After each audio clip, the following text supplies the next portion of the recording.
Corporate tax के अंतर्गत इन दिनों हम लोग important definitions under income tax act 1961 को देख रहे हैं।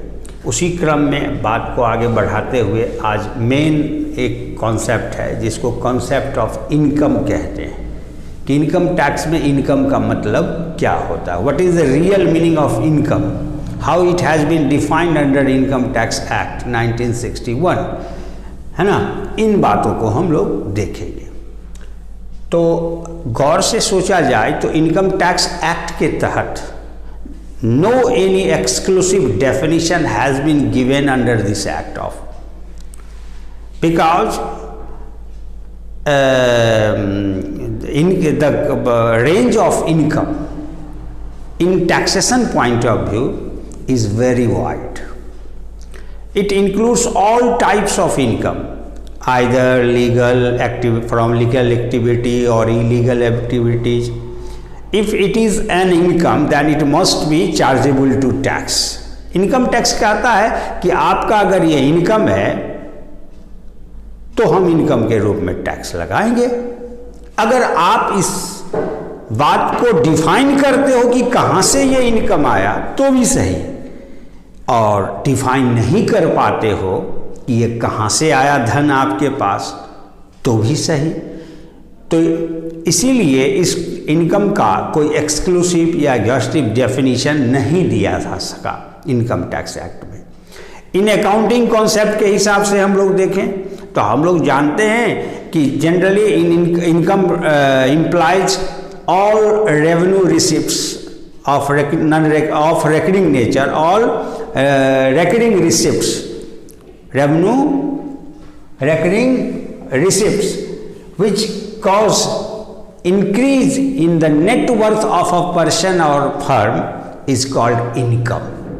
यानी वे बार बार होने वाले वे सभी प्राप्तियां जो एक व्यक्ति या फर्म के शुद्ध मूल्य को, नेटवर्थ को, नेटवर्थ का मतलब होता है उसको total asset minus total outside liabilities, इसके बाद जो बचता है उसको नेटवर्थ कहा जाता है, उसमें वृद्धि हो जाए। तो सपोज कीजिए कि आप 5000 का कोई आइटम्स परचेज करते हो तो आपको एक एसेट में कमी आएगा 5000 का, क्या नहीं आएगा? कैश जाएगा और 5000 का फिर एसेट आएगा दूसरे रूप में, और उसको बेच करके 8000 प्राप्त करते हो। ये क्रम बार बार चलता है। तो आप गौर करो कि आपका 5000 जा रहा है, 8000 आ रहा है, 5000 जा रहा है, 8000 आ रहा है। तो हर बार 3000 का एक्स्ट्रा जो रिसिप्ट है वो आपके नेटवर्थ को बढ़ा रहा है, क्योंकि एसेट से जा रहा है 5 और एसेट में शामिल हो रहा है 8, तो 3000 का इंक्रीमेंट आपके नेटवर्थ में होगा। तो यहाँ पे इनकम का मतलब उसी से होता है अकाउंटिंग के अंतर्गत। जो ऐसी कोई भी प्राप्ति जो व्यापार, फर्म, संस्था, व्यक्ति के नेटवर्थ को बढ़ाता हो, तो बार बार होने वाली प्रकृति के ऐसे प्राप्ति को अकाउंटिंग में क्या कहा जाता है? इनकम कहा जाता है, रेवेन्यू।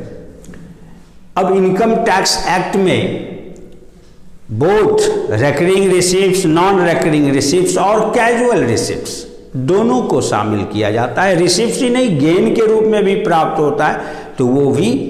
अब आप 50 साल पहले का पुराना कोई प्रॉपर्टी आज बेच रहे हो, उस पर जो प्रॉफिट हो रहा है उसको भी कैपिटल गेन इनकम के रूप में माना जाएगा। इसीलिए इसमें बताया गया recurring, non recurring, casual, legal, from legal activity, illegal activities. Income है, आपके एसेट को बढ़ाया है, तो आप जवाब दे दो कि एसेट कैसे बढ़ा। अगर डिफाइन कर देते हो तो उस नियम के अनुसार टैक्सेबल करेंगे। अगर अनएक्सप्लेन्ड रह जाता है तो स्वाभाविक है हम अदर सोर्स का इनकम मानते हुए टैक्सेबल करेंगे। तो इनकम टैक्स एक्ट 1961 की धारा के अंतर्गत इंक्लूसिव डेफिनेशन दिया गया, कोई एक्सक्लूसिव डेफिनेशन नहीं दिया गया, और बताया गया कि according to this section following profits, gains and receipts of a person will be included in his total income as income. The first one is profit earned. आप जो भी लाभ कमाते हो, चाहे ट्रेडिंग एक्टिविटीज से हो या अदर एक्टिविटीज से, profit earned. Dividend received, dividend आप समझते होंगे, डिविडेंड ऑन शेयर्स. अगर हम किसी कंपनी के शेयर में पैसा इन्वेस्ट करते हैं तो वहाँ से जो प्रॉफिट का एक हिस्सा शेयर होल्डर को बांटा जाता है, उसी को डिविडेंड कहते हैं. इसका मतलब ये लाभांश, लाभ का वह अंश जो अंशधारियों में यानी शेयर होल्डर में बांटा जाता है. A part of profit which is distributed among share holder is called dividend. तो ऐसे डिविडेंड आपके द्वारा इन्वेस्ट किए गए शेयर्स पर प्राप्त होता है. इंटरेस्ट, यहाँ पे एक बात बता दें कि dividend receive from Indian company is fully exempted from tax. Now, here I am not going to explain which income is taxable or not taxable, but I am just defining the term income. What does it mean under Income Tax Act? According to this act, these are included as income of a person. Whether it will be taxable or not taxable, that is another thing. Okay? Casual receipts, आकस्मिक प्राप्ति, वह प्राप्ति जो अचानक किसी बिना किसी पूर्व संभावना की प्राप्त हो जाए, उसको कैजुअल रिसिप्ट्स कहते हैं. तो जैसे आप 1 रुपये का कोई लॉटरी टिकट खरीदते हो, कितनी पॉसिबिलिटी है कि उसका फर्स्ट प्राइज आप ही को मिल जाएगा, कहना बड़ा मुश्किल है. तो अगर वो आप जीत जाते हो, आपका लॉटरी लग जाता है, तो हैवी अमाउंट मिलेगा आपको, तो आपके लिए ये कैजुअल रिसिप्ट है. इनकम टैक्स उस पर भी, इसको भी इनकम मानता है. इवन जहाँ से लॉटरी की प्राप्ति होगी अमाउंट की, विनिंग अमाउंट की, वहीं पर TDS हो जाएगा, टैक्स डिडक्शन एट सोर्स. जहाँ इनकम की उत्पत्ति हुई वहीं टैक्स काट लिया जाएगा, इनकम जहाँ जनरेट हुआ. तो winning from horse race, winning from lottery, winning from betting, winning from card games, winning from crossword and puzzles and other types of casual receipt. Suppose करो कि आप घर से निकले और 1 रुपया से भरा हुआ थैला आपको मिल गया. अगल बगल थोड़ा बहुत सर्च किए, है ना, क्वेरी किए जो किसका है, नहीं कोई मिला, तो उसको अपना रिसिप्ट मानते हुए आप टैक्सेबल कर दिए, है ना. तो इस प्रकार से जो भी कैजुअल रिसिप्ट है उसको भी इनकम में शामिल किया जाता है. 5th, voluntary contribution received by charitable trust, fund and institutions. Voluntary, स्वेच्छा से हम लोग दान देते हैं, किसी एजुकेशनल इंस्टीट्यूशन को देते हैं, किसी यूनिवर्सिटीज़ को देते हैं, किसी रिसर्च साइंटिफिक रिसर्च एसोसिएशन को देते हैं. तो इन सभी ट्रस्ट संस्थाएं को स्वेच्छा से लोगों के द्वारा जो कंट्रीब्यूशन दिया जाता है वो इन संस्थाओं के लिए इनकम के रूप में मान्य होता है. Salary, wages, fee, bonus, commission and other type of remunerations received by employee. कहने का मतलब एक कर्मचारी को अपने एम्प्लॉयर से उसको दी गई सेवाओं के बदले में जो राशियां प्राप्त होती हैं, चाहे जिस किसी भी नाम से प्राप्त हो, वो सब भी उसके लिए इनकम माना जाता है. अब आ जाइए, write down please.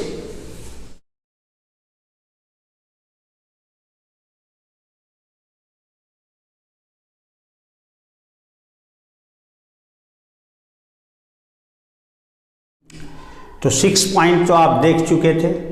7th point में आप इनकम, एम्प्लॉई को बोनस, फी, सैलरी आदि के नाम से जो बेसिक रेम्यूनरेशन मिलता है वो तो है ही, उसके अलावा उसे अलाउंसेज मिलता है, भत्ता, children allowance, child education allowance, tiffin allowance, servant allowance, different types of allowances are given by employer to his employee. तो एम्प्लॉई को जो भत्ते के नाम पे मूल वेतन के अलावा, बेसिक सैलरी के अलावा जो नगद हर महीने मिलते हैं, उसके पर्सनल एक्सपेंस को पूरा करने के लिए, क्षति की पूर्ति करने के लिए रूप में, तो ऐसे अलाउंसेज भी एम्प्लॉई के इनकम माने जाते हैं. Perquisites and profit in lieu of salary. Perquisites का मतलब अनुलाभ होता है, शाब्दिक अर्थ. वेतन के अतिरिक्त एक कर्मचारी को नॉन मॉनेटरी फैसिलिटीज़ प्रोवाइड किया जाता है, जैसे बच्चों को मुफ्त का शिक्षा दे रहा है, फ्री बिजली यूज करने को दे रहा है, फ्री बंगला दिया हुआ है, फ्री मोटर कार दिया हुआ है, पर्सनल अटेंडेंट, वॉचमैन, स्वीपर आदि का फैसिलिटी प्रोवाइड किया गया हुआ है। ये डिपेंड करता है कि कर्मचारी का पद उस ऑर्गेनाइजेशन में क्या है, उसके अनुसार से उसे फैसिलिटीज़ प्रोवाइड किया जाता है। तो बहुत सारे फैसिलिटीज़ एंड एमिनिटीज़ उन्हें प्रोवाइड एम्प्लॉयर की तरफ से किया जाता है। तो ज़रा सोचिए, वो इसीलिए न किया जाता है कि वहाँ वो वर्किंग मेंबर है, तो बदला में रेमुनरेशन ही माना जाएगा। तो ये सारे परक्विजिट्स कहलाते हैं, जो फैसिलिटीज़ और एमिनिटीज़ नॉन मॉनेटरी फॉर्म में मिलता है। Profit in lieu of salary, कभी कभी प्रॉफिट नहीं बढ़ा करके सैलरी, मंथली सैलरी का बोझ नहीं बढ़ा के फर्म अपने को या ऐसा महसूस करती है या ऑर्गेनाइजेशन कि अभी हम सैलरी बढ़ा देते हैं तो वो तो हर महीने का बर्डन हो जाएगा कंपनी के ऊपर, बल्कि उसको उससे बचने के लिए, उस लोड को लेने के लिए अभी सक्षम नहीं है ऑर्गेनाइजेशन। तो ठीक है, पिछले 2 साल से आपका सैलरी में इंक्रीमेंट नहीं हुआ तो उसके कंपनसेशन के रूप में आपको कुछ एक मुश्त रकम 20,000, 40,000, 50,000 दे रहा है कि आप बिल्कुल असंतुष्ट ना हो, ये आशा रखें कि आगे स्थिति सुधरेगी तो और ज़्यादा मिल सकता है। तो ऐसे कंपनसेशन अमाउंट जो एग्रीमेंट ऑफ एम्प्लॉयमेंट में नहीं था, तो ऐसे प्रकार का जो कैजुअल पेमेंट्स होता है कंपनसेशन फॉर्म में, उसको profit in leave of salary कहते हैं। जैसे इनकैशमेंट ऑफ लीव सैलरी है, rent from property, professional fees, retirement benefits, gratuity, pension, provident fund etcetera, state insurance fund.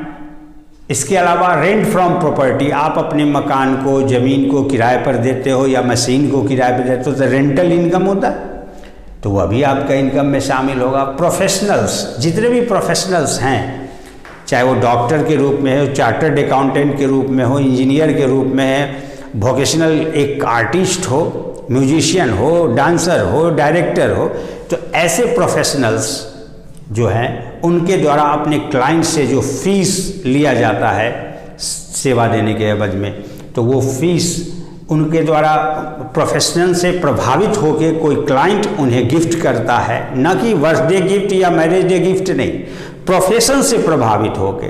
जैसे किसी का बच्चा पूरे विश्व से घूम के आया, वो बीमार मरने को स्थिति में था, लेकिन एक कोई डॉक्टर है, कोई लोग बताया, सोचा मरता क्या नहीं करता, एक बार उसके यहाँ जाके देखते हैं, और अगर वो डॉक्टर से उसकी इलाज प्रॉपर हो पाती है और बच्चा का हेल्थ सुधर जाता है, रिकवर कर लेता है, तो वो स्वाभाविक है, इकलौता बेटा का मालिक था तो खुश हो करके फीस के अलावा कुछ चेक दे दिया या कुछ ऐसा गिफ्ट दे दिया।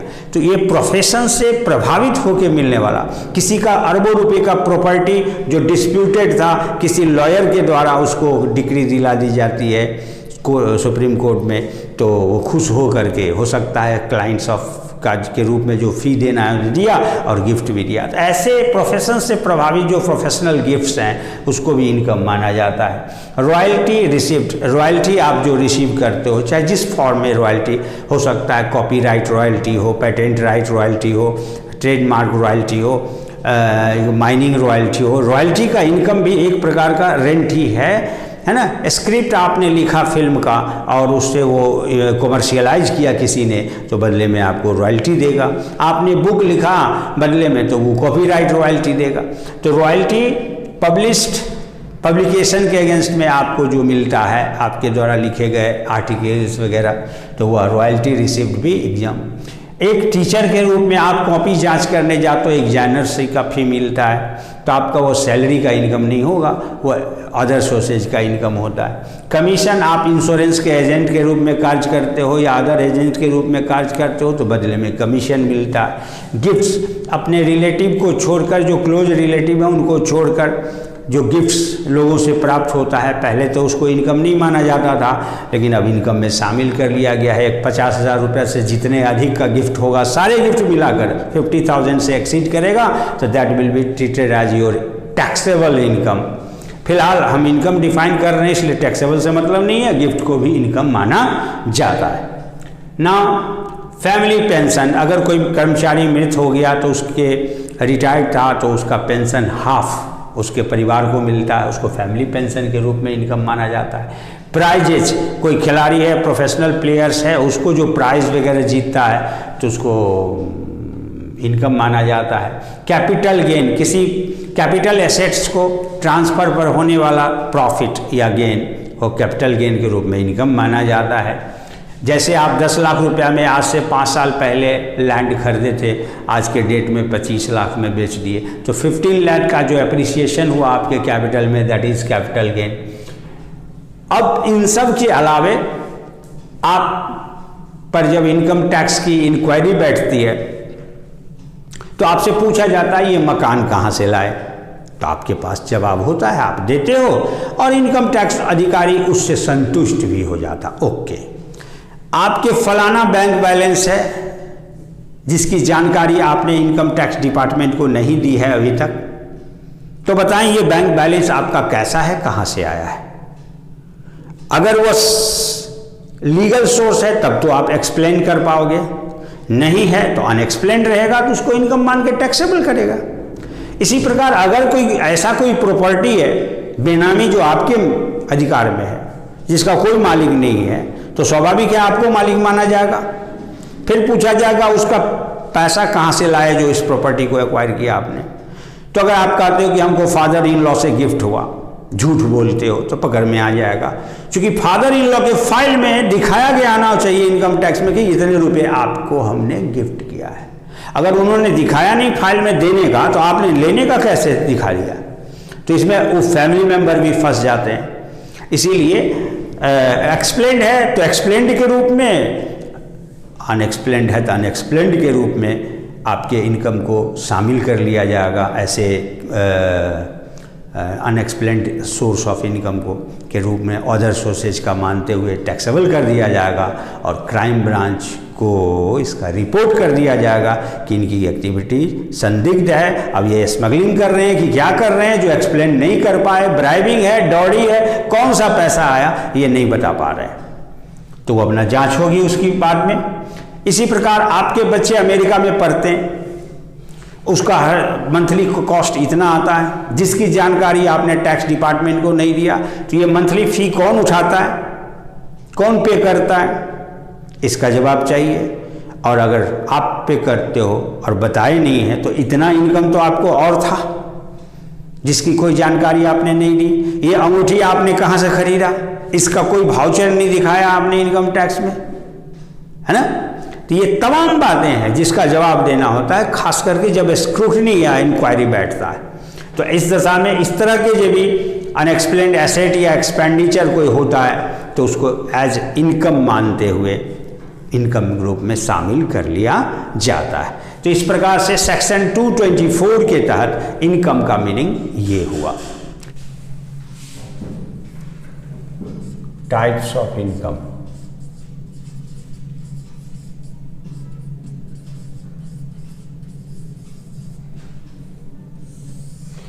Income tax point of view से, यानी टैक्सेशन पॉइंट ऑफ व्यू से इनकम दो ही प्रकार का होता है, टैक्सेबल इनकम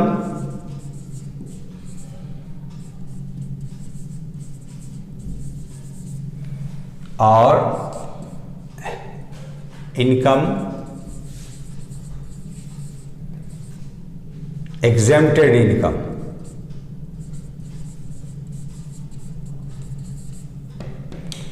और इनकम exempted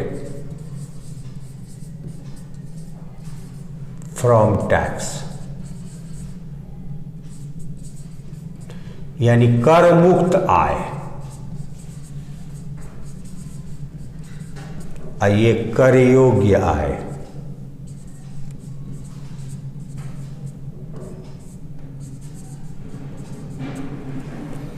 यानी income tax point of view से, टैक्सेशन पॉइंट ऑफ व्यू से इनकम को अगर ब्रॉडली बांटे तो वो दो प्रकार का, वो इनकम जिस पे टैक्स लगना है, वो इनकम जिस पे टैक्स नहीं लगना है। ये दोनों ही प्रकार के इनकम के बारे में हमें जानकारी लेनी पड़ती है और ये इनकम को अगर हम सोर्सेज के दृष्टिकोण से देखें, सोर्सेज ऑफ इनकम के पॉइंट ऑफ व्यू से, तो जितने सारे इनकम्स डेफिनेशन में दिखाए गए हैं 224 के तहत, सेक्शन 224 के तहत, उन सबों को under section 14, under section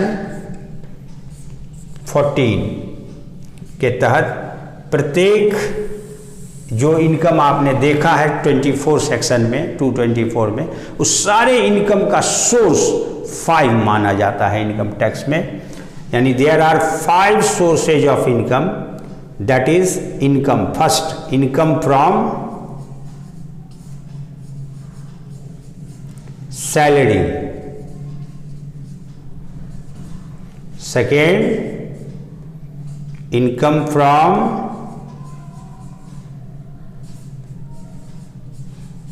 house property,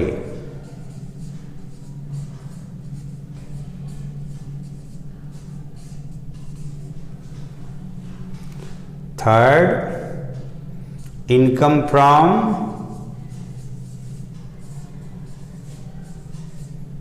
business and profession,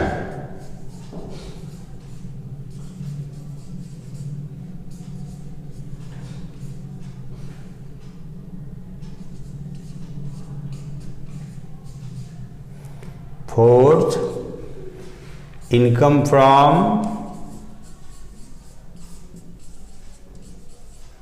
capital gain,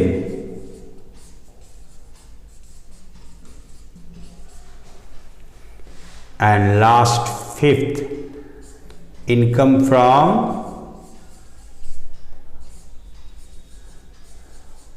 other sources.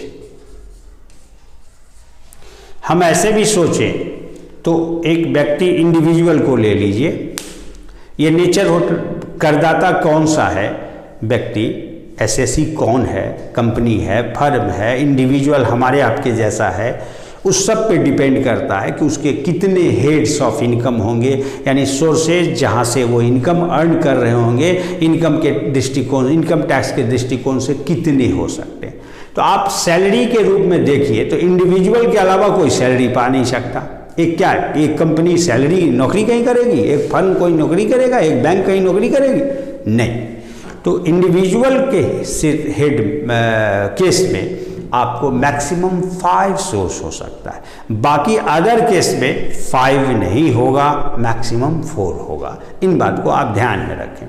Income from salary, हम हो सकता है कॉलेज में नौकरी करते हैं तो वहाँ से जो रेम्यूनरेशन मिल रहा है वो सैलरी के रूप में टैक्सेबल होगा मेरे इनकम का।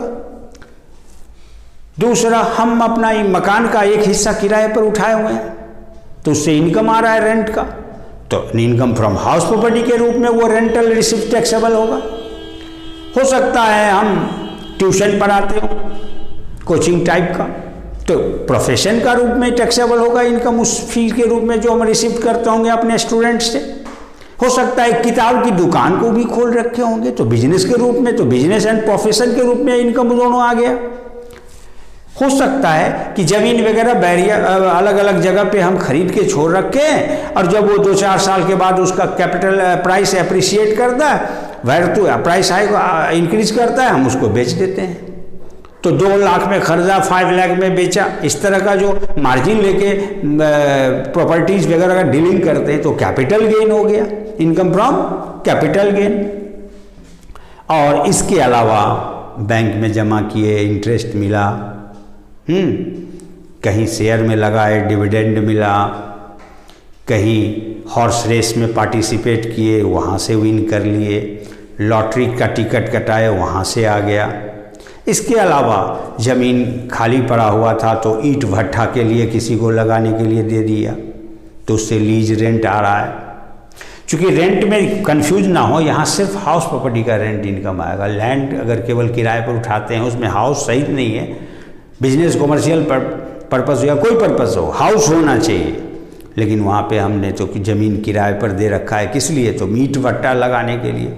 तो वो इनकम सिर्फ ग्राउंड का रेंट है, वो हाउस प्रॉपर्टी का रेंट नहीं है। तो that will never be included in the head of income from house property, that will be taxable as income under the head income from other sources. जिस income का ये प्रथम चार, first, second, third and fourth, ये जो है ये defined head है, इसमें कौन सा इनकम आएगा स्पष्ट डेफिनेशन है। इन चार के अलावा वो इनकम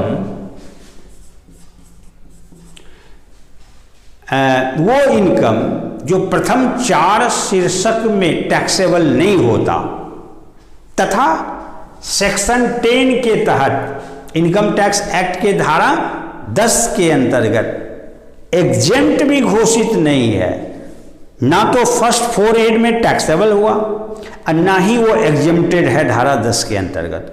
वो सारा इनकम, अगर वो इनकम है चाहे एक्सप्लेन्ड हो या अनएक्सप्लेन्ड हो, तो इनकम फ्रॉम अदर सोर्सेज में टैक्सेबल होता है। इसलिए अदर सोर्सेज का कोई एग्जॉस्टिव डेफिनेशन यही हुआ कि the incomes of an assessee which are neither taxable under the first 4 head of income and nor exempted from tax will be chargeable to tax under the head income from other sources। यानी वे सभी आए करदाता क्या, वो सब income जो प्रथम 4 शीर्षक में फर्स्ट 4 हेड्स में टैक्सेबल नहीं होता है और ना ही सेक्शन 10 के तहत उसको करमुक्त घोषित किया गया है, एग्जेम्प्टेड घोषित किया गया है, वो सारा का सारा इनकम फ्रॉम अदर सोर्सेज में टैक्सेबल होगा, चाहे उस इनकम सोर्स का नाम कुछ भी हो, एक्सप्लेन्ड हो, अनएक्सप्लेन्ड हो। Is it clear? तो these are the 5 sources of income tax के तहत धारा 14 के अंतर्गत। हमेशा ध्यान में रखें सेक्शन 14 डिफाइन करता what are the sources of income, 5 बताए गए हैं। अब ये पांचों इन सोर्स का अपना अपना पर्सनल रूल्स प्रोविजंस है।